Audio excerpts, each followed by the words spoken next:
Hi friends, psycho killers videos உங்களுக்கு பிடிக்குமா? இந்த வீடியோ ஃபுல்லாக பாருங்கள். ஆகஸ்ட் 2009 ஒரு பெயிண்ட் கான்ட்ராக்டர் அவர் வேலை பார்த்த ஒரு கோடீஸ்வரன் வீட்டில் ஒரு சீக்ரெட் ரூமை கண்டுபிடிக்கிறாரு. அதை பார்த்த உடனே ஆர்வத்தில் உள்ளே என்ன இருக்குன்னு தெரிஞ்சுக்கிறதுக்கு முன்னாடியே ஹவுஸ் ஓனரும் வந்து விடுறாரு. அது தன்னோட பர்சனல் ரூம். இந்த ரூமில் நீங்கள் எந்த பெயிண்டிங் வேலையும் செய்ய வேண்டாம் மற்றும் இதுக்கப்புறம் நீங்கள் இங்கே வர வேண்டாம்னு சொல்லிட்டு போயிடுறாரு.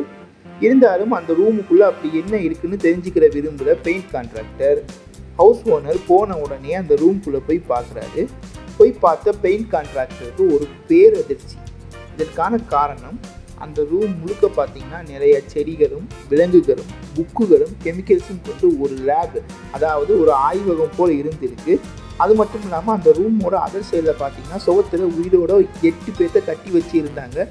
இதை பார்த்து பயந்து போன பெயிண்ட் கான்ட்ராக்டர் வெளியே போக பார்க்குறாரு. அந்த நேரம் பார்த்து ஹவுஸ் ஓனர் வந்துடுறாரு. பெயிண்ட் அடிக்கிறவர் பயப்படாமல் தனக்கு தானே தைரியத்தை வர வச்சுக்கிட்டு அந்த ஓனரை பார்த்து, இந்த லேப்லாம் எதுக்கு, அந்த 8 பேர் யார், உன்னுடைய பேர் என்னன்னு கேட்குறாரு ரொம்ப கோவமாகவே. அதுக்கு அந்த ஓனர் ரொம்ப கேஷுவலாக, இது என்னுடைய சொந்த லேப்பு, அந்த 8 பேரும் நான் வார்ன் பண்ணதுக்கு மீறி இந்த லேப்புக்குள்ளே வந்தவங்க ஒன்றை மாதிரி, என்னோட பேர் நீ நிறையா நியூஸில் படிச்சிருப்ப, நான் தான் the famous psycho killer James அப்படின்னு சொல்கிறாரு. இந்த வீடியோ உங்களுக்கு பிடிச்சிருந்தா மறக்காமல் சப்ஸ்கிரைப் பண்ணுங்கள். இந்த மாதிரி சைக்கோ கில்லர் சீரியஸ் வேணும்னாலும் கமெண்ட் பண்ணுங்கள் ஃப்ரெண்ட்ஸ்.